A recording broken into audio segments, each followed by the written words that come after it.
Hey, everybody. My name is Waddles. I've seen some comments on my new sweater, and unfortunately, I cannot change it back. It has grown too cold, and I need to keep this new outfit on. But anyways, Bedrock players have received quite a treat this week. The other day, 1.10 released, and that was super cool, and now today, or yesterday, we received the beta 1.11.0.7 update. Today, we're going to dive right into that beta and break it down. There is some cool stuff here to check out. If you enjoy this beta breakdown, drop a like and subscribe for more.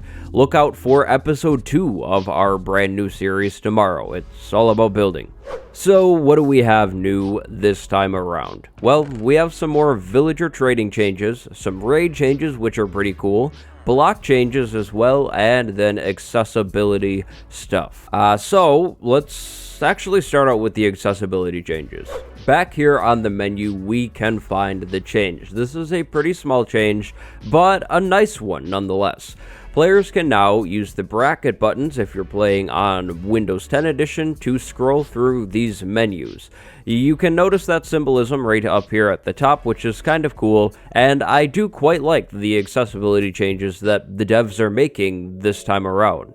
So, a cool change, but admittedly a semi-boring one. Next up, we have some changes to these three wonderful tables: the cartography table, the smithing table, and the fletching table. The changes come in the form of a recipe change, so these things are crafted a little different now. If you're familiar with the Java edition of the game, these recipes are exactly the same as that version. So here's the cartography table, here is the smithing table, just like that. And finally, the fletching table, which is the arrow one. This is crafted just like this. These are the same exact recipes as the Java edition, and I like them a little bit more than the old recipes of, a crafting table in an arrow, or a crafting table in a block of cobblestone, and then a crafting table and a piece of paper. I'm very glad that things are being copied over and just made identical on both versions. I think that's what makes the most sense. Next, let's talk about the villager changes. Over here is a fully leveled master villager. I have all of the trades unlocked. The change is actually found over here in this brand new, the novice villager. We can now see the next level trades. In last week's 1.11.0.5 beta, this was not a thing. Players could only see the available trades. I really enjoy this slight adjustment, because now if you find a villager and you're kind of wondering, well, is it worth it? You can kind of see one level of trades here.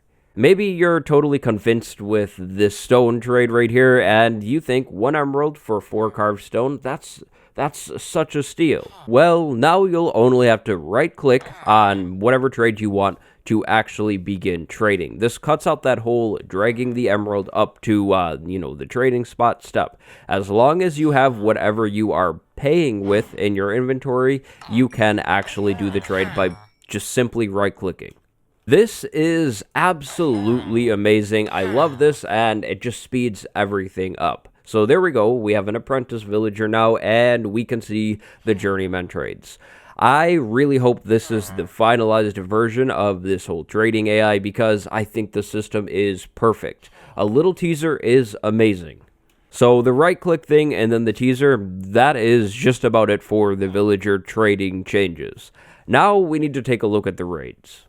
Vindicators can now break down doors. Vindicators are the villagers that have the axe, so we'll keep an eye on this Vindicator. I'm sure he'll make his way over to a door at some point and break it down. I guess never assume that they'll find a door. But over here, we have another Vindicator who has now broken down the door. The breaking behavior is just like the zombie door breaking behavior. It doesn't happen instantly. There's a whole lot of banging noises, and then eventually the door just pops right off. To show off the next feature, I'll have to defeat this raid, and I'd like to say, the raids are very fun. I really enjoy the idea and the concept of the raid. It's like a whole little mini game, and yeah, it's probably one of the biggest 1.14 or 1.11 features that I am anticipating. I think this is going to be just a really fun thing to play around with. Oh, no, you don't. You go away from here. You are bad. Those things are evil. And you just really harvested all the beetroot. Thanks. Oh, thanks, Colin. Oh, no, that's not good. Aha, so, look at that. That is the new cool fancy animation pop-up. So that was of course for the hero of the village effect, and that is all the same now. So the hero of the village effect adjusts trade prices, but the animation, I think that's a super cool animation, and it fits in very nicely, I think. Now there is another cool animation for the bad omen effect. And as a little refresher, to get the bad omen effect naturally in survival, you will need to kill a captain. Aha. But there's the little bad omen animation as well. I absolutely love those animations. They're really cool, and I really hope that Java Edition gets something like that as well. The animation is a nice little touch, and it definitely sort of reinforces the idea that these raids and, the effects are a big part of the game now, and something that players should definitely explore. And in case you decide to not deal with the raid, like you get the bad omen, you run into the town, and then you just leave it there, after 2 in-game days have passed, the raid will expire, and there will be an in-game message letting you know about that. Unfortunately, still no new reward system or anything like that for the raids. But that just about does it for the 1.11.0.7 beta. What do you think? Do you like the trade changes? Do you like the animations? Tell me down below. My name is Waddles. Drop a like and subscribe if you enjoyed the video. I also have links to a lot of cool things like my Twitter and my Discord, and those links can be found down in the description. And if you're thinking about starting a server, use code Waddles with CubedHost for 25% off your first month. There is also a link to that down in the description below. Thank you for watching. I will see you next time. Goodbye, everybody. Go have a good day.